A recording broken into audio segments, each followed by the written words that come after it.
Per cert, que durant el debat de la 6ª hora, la presidenta del Parlament, Núria de Gispert, i el diputat Alfons López Tena han protagonitzat un moment de màxima tensió. Sí, perquè Solidaritat ha exigit que es discutís la legalització del CAT a les matrícules dels cotxes, una proposta que van aconseguir colar com a esmena en aquesta moció sobre la 6ª hora i que a la mesa del Parlament li va passar per alt. Senyor López Tena, quina votació separada vol? Demanem votació separada del punt 2 i del punt 3 de la moció inicial presentada per Esquerra Republicana de Catalunya.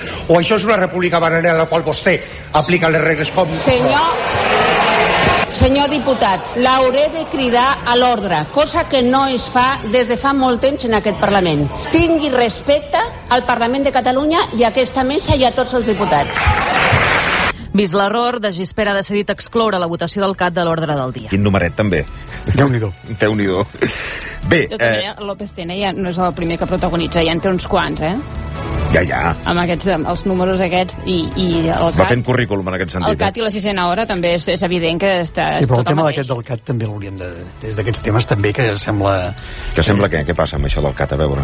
Home, perdona, jo crec que no crec que sigui un debat essencial en el nostre... No, home, però algú diu que sigui un debat essencial. No, home, però tampoc ens estarem tot el dia martiritzant amb debats essencials. Sí. També algun d'aquests debats...